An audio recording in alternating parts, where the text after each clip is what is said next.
Salut à tous, j'espère que vous allez bien, même pas le temps de revenir sur YouTube que le Barça annonce déjà ses deux nouveaux joueurs, Kessié et Christensen, comme vous le savez, hier j'ai même pas eu le temps de faire ma vidéo, de la sortir qu'ils avaient annoncé les joueurs, donc on va parler un peu de tout ça aujourd'hui, c'est parti.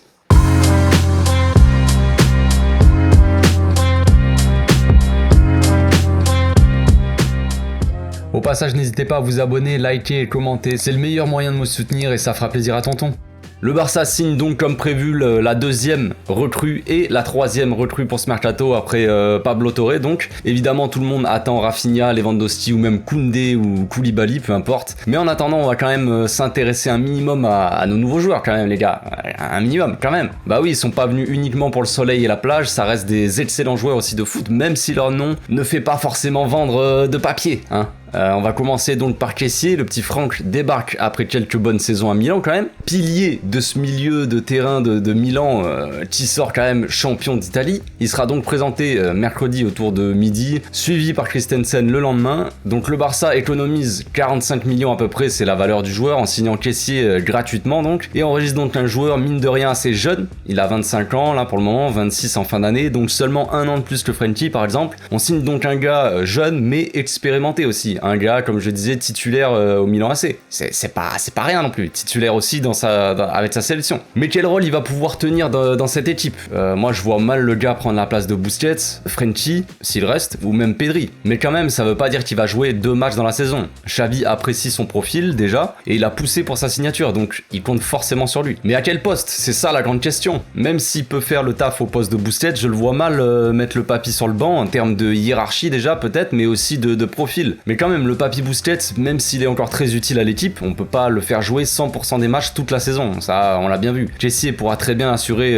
que ce soit dans les matchs abordables on va dire, ou même des matchs à haute intensité. Le Kessié, niveau intensité, il y va. Kessié, on le sait, il ressemble à aucun joueur du Barça actuel, c'est plutôt une bonne chose je trouve. On a des gars comme Pedri, Xavi ou Pablo Torre là qui vient d'arriver, qui sont des petits gabarits quoi, et qui jouent surtout sur leur technique on va dire. C'est des petits gars comme on a l'habitude de le voir au Barça, avec Iniesta, Xavi, tout ça. On a Frenkie et Nico qui sont bons techniquement mais qui jouent quand même plus sur leur physique, mais pas forcément dans le corps à corps, plus dans la projection avec Frenkie ou la conservation de balle avec Nico, même si on sait qu'il peut quand même dribbler, mais c'est pas sa spécialité, c'est pas un Pedri qui va être fin techniquement, tu vois. Et on a Busquets donc qui est le cerveau de l'équipe mais qui a quand même plus trop de jambes on va dire. Kessié je le connais pas très bien mais à première vue c'est un gars qui joue proprement, qui a une très bonne qualité de passe et qui est plutôt bon dans tout ce qui est interception. C'est pas un gars qui va énormément tacler mais il se débrouille quand même plutôt bien pour gratter des ballons grâce à son placement principalement et bien sûr sa puissance physique. Le gars est un monstre physiquement mais pas que. Voilà, le gars prend n'importe qui à l'épaule, faut y aller pour le bouger.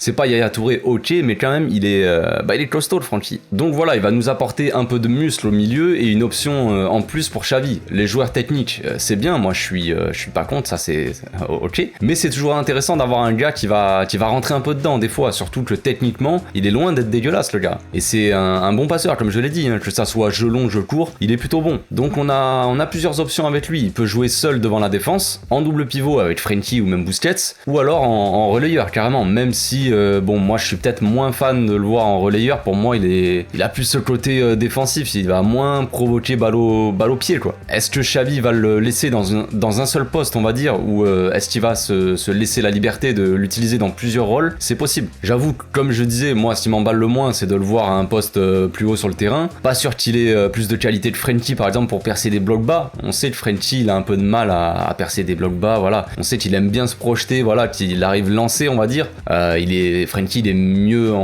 pour percer on va dire tous des milieux de terrain, mais si en face t'as toute la défense qui est devant sa surface, compliqué de passer. Là c'est plus Pedri qui va aller dans les petits espaces et qui va te mettre des buts, des golassos. Enfin bref, est-ce que Kessié est meilleur que Frenkie là-dedans par exemple pour comparer? Je ne pense pas. Je le vois plus comme un gars qui va te sécuriser la défense sur des contres. Même s'il a pas une vitesse folle le gars, déjà il aime bien courir on va dire, il a pas de mal avec ça. Le gars se déplace et se positionne plutôt bien aussi, j'ai l'impression. Il est quand même toujours bien positionné, pas trop loin des actions pour intercepter les ballons. Donc non, le gars c'est pas un gars qui va briller au milieu, mais c'est un gars qui va faire en sorte que des gars comme Pedri puissent briller en sachant que derrière il y a un gars qui surveille un peu ses arrières, tout simplement. Moi je le vois comme ça. Kessié en gros c'est un joueur assez complet, hein. Même s'il excelle pas dans tous les domaines, c'est pas le meilleur passeur, c'est pas le meilleur tacleur, c'est pas le meilleur tout ce que tu veux, mais il est quand même bon dans beaucoup de choses. C'est un joueur assez complet, pour moi c'est une très bonne recrue. Un joueur de l'ombre qui muscle l'entrejeu, c'est un profil qu'on n'avait pas. Maintenant,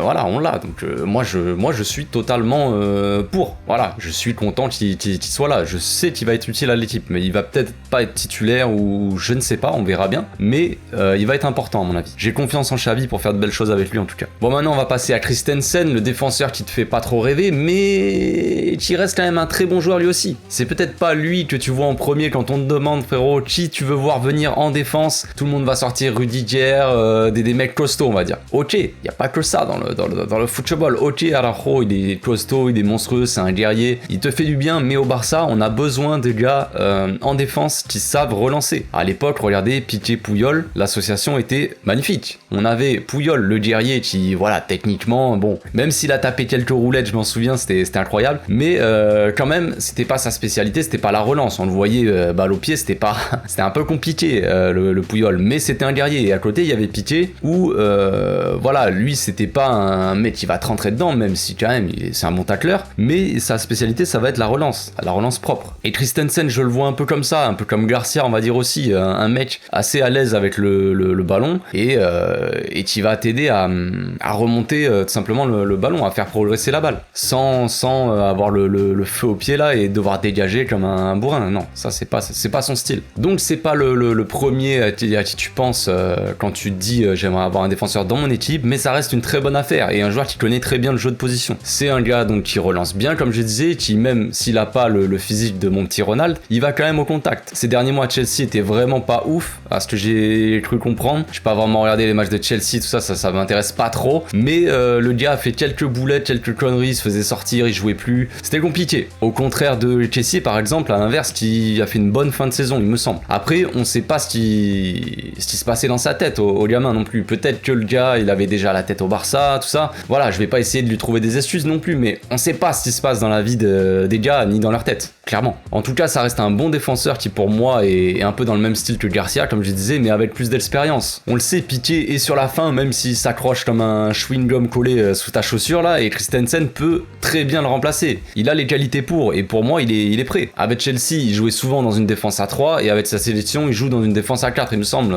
2 dans l'as, quoi. Ça tombe bien encore une fois, parce que même si on sait pas encore exactement comment Xavi va faire jouer l'équipe, il aura des options différentes encore une fois. On peut imaginer une défense à 3 avec Christensen, Koulibaly et Araujo par exemple, 2 gars costauds et un gars qui sait relancer proprement, qui est propre dans la relance, tout ça, au milieu. C'est possible, même si Koulibaly n'est pas en reste quand il s'agit de faire des relances apparemment. Je connais pas très bien le joueur non plus, mais voilà, après Araujo c'est plus la puissance et la vitesse, on va dire, voilà. Mais voilà, je pense que ça peut être très sympa. On allie donc les muscles, la puissance, la vitesse et la qualité de relance. Moi je valide totalement. Après, c'est pas le défenseur que tout le monde attendait, ça c'est clair, et tu me demandes de choisir entre lui et Koulibaly, le choix est vite vu, mais ça veut pas dire qu'il peut pas avoir un rôle dans cette équipe, un rôle important ou un rôle en tout cas intéressant. Ça veut pas dire qu'il peut pas faire de bonnes choses. La défense, ça reste un chantier monstre au club depuis quelques temps déjà. Araujo a été le seul la saison dernière à tenir l'équipe à bout de bras là, avec sa main cassée la moitié de la saison. On a besoin de gars expérimentés, mais qui apportent vraiment quelque chose d'autre que de la fébrilité, quoi. Garcia, même s'il est très bon, reste un défenseur en manque d'expérience, même s'il est titulaire avec l'Espagne, ok, et qu'il a sorti quand même de très bons matchs la saison dernière, hein. Faut pas l'oublier, faut pas minimiser, mais ça reste un joueur qui a pas encore la maturité, l'expérience de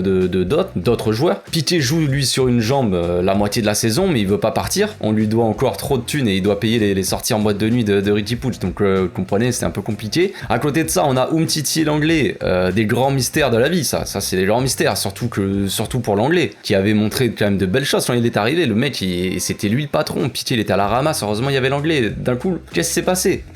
Le Bayern est passé par là et c'est fini, quoi. Donc les deux ne sont pas pointés à la reprise hier et sont sur le départ. L'anglais devrait s'envoler vers Tottenham, normalement c'est quasiment fait. Tottenham, je crois qu'ils vont prendre en charge 85% de son salaire, donc ce qui nous quand même soulage bien comme il faut. Et Umtiti probablement qui devrait partir en Ligue 1, donc soit à Rennes, soit à Lyon. Lyon, ils ont déjà ramené Lacazette et Tolisso, alors pourquoi pas Umtiti, qui sait. Enfin bref, ça fait 2 en moins, et il reste Mingueza aussi, qui n'a pas été qu'on n'a pas vu hier, qui s'est pas pointé non plus à la reprise. Xavi a dit à certains joueurs qu'il ne comptait pas sur eux et qu'ils pouvaient se préparer à changer de club. Probable que Mingueza soit prêté ou alors vendu pour peut-être 5 millions, un truc dans le genre, mais j'imagine plus un prêt, vu qu'on a toujours du mal à vendre nos indésirables. Ça c'est notre grand problème. Mais bon, Mingueza, au passage, j'ai apprécié le comportement du gars. Je sais pas si vous avez vu ça, j'en avais pas parlé parce que j'avais pas eu l'occasion. Mais voilà, on parle souvent des gars de la Masia qui sont protégés, tout ça, c'est bien beau. Mais en attendant, le Mingueza, en fin de saison, quand Xavi lui a dit qu'il comptait pas sur lui pour la prochaine saison, Mingueza s'est excusé de pas avoir été au niveau que Xavi attendait de lui et l'a remercié de l'avoir fait progresser dans le jeu.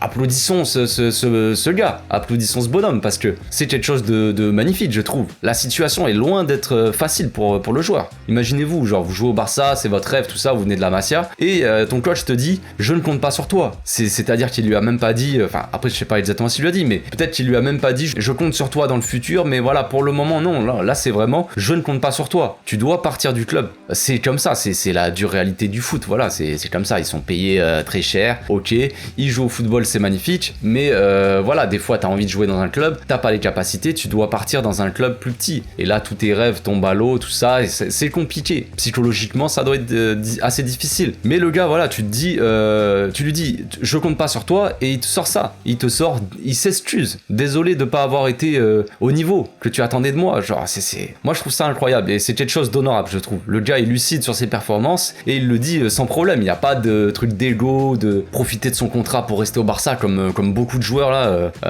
sans citer de nom, mais voilà, il y en a beaucoup dans l'équipe qui sont là à s'accrocher, à vouloir rester, alors que frère, t'as plus le niveau, ou alors t'as jamais eu le niveau pour être ici, et tu t'accroches, non, je veux rester au club et prouver que, frère, tire-toi.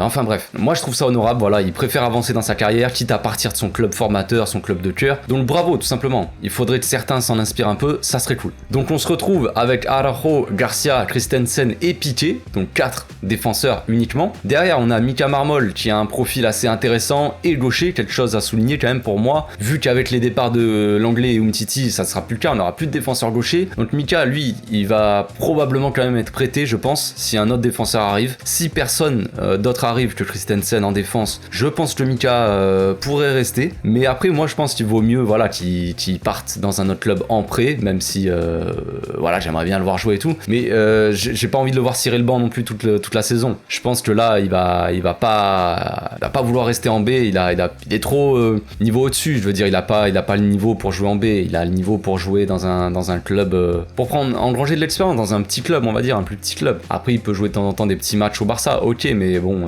autant qu'il joue le plus souvent possible. Xavi lui a dit qu'il comptait sur lui dans le futur, il a pas envie de lâcher le joueur, il a envie de le prolonger tout simplement, et il lui a dit si selon comment ça se passe la pré-saison, le mercato, je pense que tu seras prêté, voilà, mais ils veulent le prolonger avant, donc ils comptent vraiment sur le joueur. Bref, tout dépend qui arrive, comme je l'ai dit, on le sait, Xavi est bloqué sur Koundé, le Barça a pas l'air chaud de mettre 60 ou 65 millions sur lui, ils veulent plus mettre 40 apparemment, un truc dans le genre, mais à mon avis Séville le lâchera pas en dessous de la clause. Sa clause qui est à 60, 65. Donc on verra, mais ça s'annonce assez compliqué. À côté, on a Koulibaly, qui est peut-être plus vieux, ok, mais qui reste un excellent joueur et qui attend plus ou moins une offre du Barça. Il attend un coup de fil, peut-être, j'en sais rien. Le joueur lui coûte moins cher, mais d'autres clubs peuvent aussi le signer. Alors attention à pas trop traîner avec Koundé, parce que si on n'arrive pas à signer Koundé finalement, parce qu'on n'arrive pas à se mettre d'accord avec Séville et qu'on passe à côté de Koulibaly, on se retrouve avec qui? On se retrouve avec personne. Donc voilà, moi mon choix idéal personnellement ce serait Lisandro Martinez. On sait que voilà, c'est mort normalement, le joueur apparemment veut absolument partir en première ligue, et Ten Hag qui est à Manchester United veut recréer l'Ajax là-bas, donc il est chaud sur le joueur. Donc voilà, moi Lisandro Martinez ça serait mon choix idéal, surtout qu'il coûte peut-être 40 millions, 45 millions, donc c'est le prix que le Barça veut mettre pour Koundé, et Lisandro Martinez c'est un défenseur gaucher, il pourrait s'adapter parfaitement au Barça. Pour moi enfin bref, je vais pas en parler pendant 3 heures, mais je trouve ça dommage qu'on se positionne pas dessus. Bref, revenons à nos moutons. Christensen peut très bien être titulaire dans cette équipe et enlèvera peut-être un peu de pression aussi à Garcia. Il prendra la relève de Piqué aussi et peut être aligné dans une défense à 4 ou à 3 tout en étant très bon à la relance, ce dont on a besoin chez nous comme vous le savez. Le physique c'est bien, on l'a vu avec Araujo, mais ça ne fait pas tout. J'espère d'ailleurs que mon petit Ronald il a pas fait que du cheval en vacances et qu'il a touché un peu la balle, parce que voilà. Enfin bref, pour conclure cette vidéo, je dirais que je suis plutôt quand même satisfait de ces transferts. Ok, c'est pas des transferts qui font rêver rêver, c'est pas des transferts qui vont faire rêver les gamins de 15 ans, on va dire. Ça reste des bons transferts. On a besoin de bons joueurs, des joueurs qui arrivent quand même dans leur forme, la forme de leur carrière, le meilleur moment de leur carrière. Ils ont 25 ans passés, 26 ans. Ils arrivent dans une très bonne forme. Ils arrivent, je dirais pas au top de leur carrière, mais justement, le top de leur carrière devrait être au Barça. Ils arrivent dans le meilleur moment. Kessié, lui, il sort d'une très belle expérience à Milan. Christensen, c'est peut-être un peu plus mitigé, on va dire, sur la fin avec Chelsea, mais quand même, ça reste un bon défenseur. C'est des joueurs d'expérience, donc ils arrivent de d'autres championnats aussi. Donc Christensen va apporter son expérience, mais joue en Angleterre quand même. Donc on dit que le gars est peut-être pas physique ou quoi, qu'il est bon dans la relance, c'est tout, mais il jouait quand même à Chelsea, dans un championnat quand même assez physique. Et le Chelsea, il joue en Italie. En Italie, championnat quand même pas évident. En Italie, ça, je connais pas bien le championnat italien. Moi, vraiment, c'est un truc qui me plaît pas du tout, le championnat italien, mais c'est pas du tout le même style de championnat que la Liga. Donc ils vont apporter cette expérience comme ça d'un autre championnat, et ça peut être aussi intéressant dans un groupe, dans un collectif, je pense. Donc on le savait, c'est pas des top players, voilà, ou des joueurs qui font trop rêver, mais ça reste des joueurs de qualité, titulaires dans leur ancien club et avec leur sélection, tout simplement. Et on signe des joueurs qui sont titulaires dans leur club et leur sélection pour entrer dans la rotation, pas forcément pour être titulaire indiscutable. Donc c'est aussi ça, les gars, il faut savoir signer des joueurs pour avoir un banc. On s'est plaint pendant des années qu'on n'avait pas de banc. On avait des bons joueurs, on va dire, en général sur le terrain. Sur le banc, on n'avait personne. On avait des mecs comme Lucas Digne ou des, je sais pas qui. Bref, ou des jeunes de la Masia, mais personne vraiment d'expérience. Là, on est en train de construire un collectif assez costaud, je trouve. S'il y a d'autres recrues qui arrivent, Rafinha, si Dembélé reste, s'il y a Lewandowski et voilà, tout le bordel, ça sera vraiment un collectif et un effectif très complet. Et je pense que ça va faire très mal. Donc comme je le disais, des joueurs qui arrivent dans le meilleur moment de leur carrière, théoriquement en tout cas. Maintenant, il faudra se faire une place dans cette équipe, avec un Xavi qui va faire jouer la concurrence pour élever le niveau de l'équipe. Et je demande qu'à voir ça, qu'à voir tout ça, tout simplement. La saison s'annonce belle, je pense. Ça commence bien. J'en attends beaucoup de cette saison et de Xavi. On a vu Xavi, arriver en cours de saison et pas avoir trop le choix avec les joueurs qu'il avait, tout ça. On avait fait un petit mercato quand même qui était assez intéressant, un mercato d'hiver qui est même pas facile, mais au final on s'est bien débrouillé. On avait quand même énormément de blessés la saison dernière. Là, on va démarrer la saison comme il faut. Xavi va faire une pré-saison il va pas blaguer à mon avis. Il va bien préparer les joueurs ont l'air motivés pour faire une belle saison. J'ai hâte de voir ça. Tout simplement. Voilà, c'est tout pour aujourd'hui les amis. On va se laisser ici. J'espère que ma vidéo vous a plu. On se retrouve bientôt pour une nouvelle vidéo. D'ici là, portez-vous bien. Passez une très bonne journée. Ciao.